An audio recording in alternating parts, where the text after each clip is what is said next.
Hey guys, welcome back to my channel. Today is day 11 in my 12 days of Craftmas series. In today's video, we are going to be making a Christmas bookmark. So let's get into the video. Starting right here in Design Space, I am going to go through the upload process for those who might be new to this. So we're going to click on Upload, Upload Image, Browse, and you're going to go to wherever you have your image saved. Mine is here on my desktop. So I'm going to double click the image I need, then click Continue, then Apply and Continue, Flat Graphics since this is a PNG, and Upload. And then my image is on the canvas. It is very big, so I am going to click out of it and then click on it again, because when I clicked out of it the first time, it was unlocked here. I clicked out of it so it would lock again. So when I click into the size box, I can click 4 inches and it will automatically resize the height. Now that our image is a lot smaller, I'm going to come over to Shapes and grab a square. And I want to change the size of the square. So I'm going to come over to the size box and unlock it. I do want to leave the width at 2, but I want to change the height to 7. If you look up the average size of a bookmark, you will either find 2 by 6 or 2 by 7. So I chose the 2 by 7. I also want to change the color of my rectangle. So I'm going to come up to the color box, choose this royal blue color. Then I want to add my image. So I'm going to decrease the size first of my image by coming up to the size box, changing it to 1.9. And before I bring it over, I want to make sure that my rectangle is to the back. So I'm going to click on it, right click, click on Send to Back. Now bring my image over and I'm going to duplicate it twice. I'm going to bring this bottom one down here and then this one to the middle.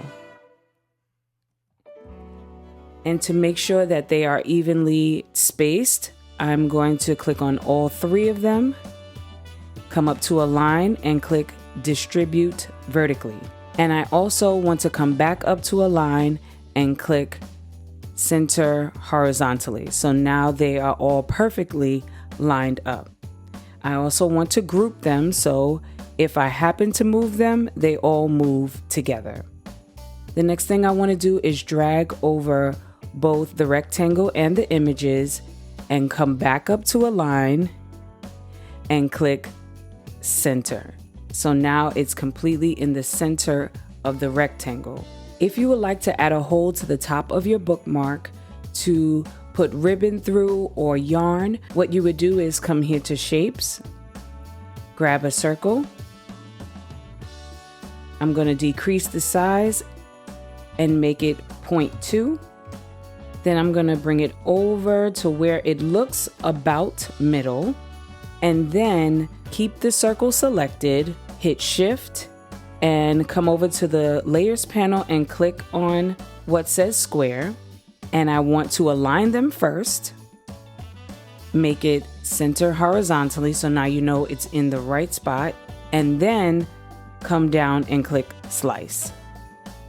So now what has happened is we've created the hole, and we're going to send this to the front, and now we have that here, and we can center it by clicking on Center. A little of the image would be cut off. However, if you didn't want that to be the case, you could select your image, ungroup them, and then bring this down just a bit, bring that down a bit, and then click on all three, distribute vertically. Now there won't be a hole going through your image.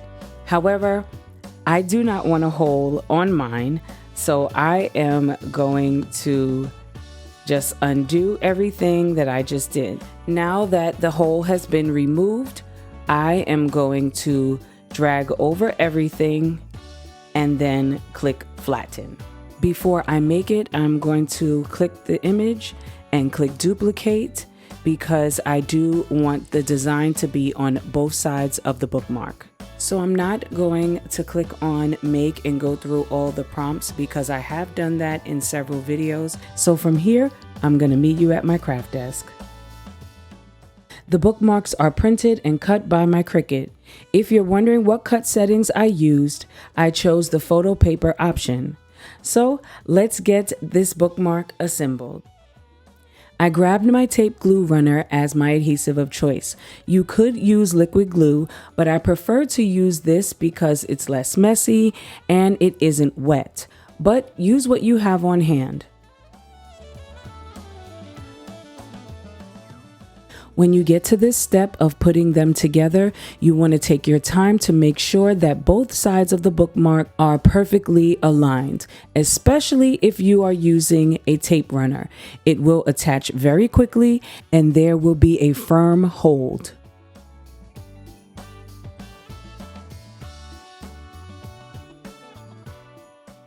I brought in my We Are Memories Keeper trimmer to cut my laminating sheet in half because my plan is to double laminate my bookmark to ensure it remains durable.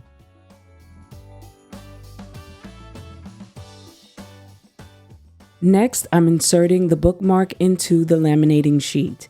These sheets collect dust and other particles very easily, so if you plan to use them, try not to get anything on the inside of the sheet because it will be visible if it laminates on top of the bookmark. Now that the bookmark is inside of the laminating sheet, we're ready to send it through the laminator. I purchased the laminating sheets and this laminator machine from Amazon. If you're interested, they're both linked below in the description box.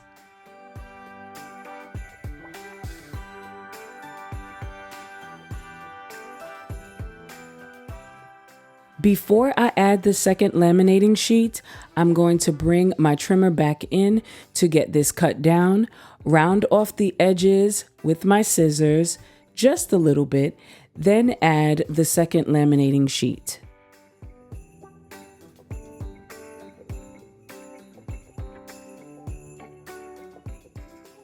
I'm sending the bookmark through the laminator for the second time. Once it has finished, I repeat all the steps I previously did after the first time I sent it through. This is a quick and easy project that can be mass produced to add as a stocking stuffer or add to a gift you may be giving someone.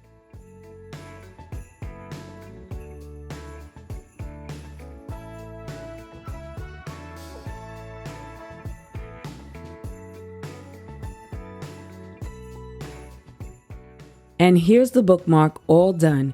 Because of the double laminating process, it is sturdy and should last a long time. Hopefully this project spoke to all the book lovers or made you think of a book lover in your life that you could create a bookmark for. As I record this voiceover, it makes me think of my grandfather because he was known to give out bookmarks along with other gifts. Well, that was Craftmas Day 11, and I thank you all for tuning in.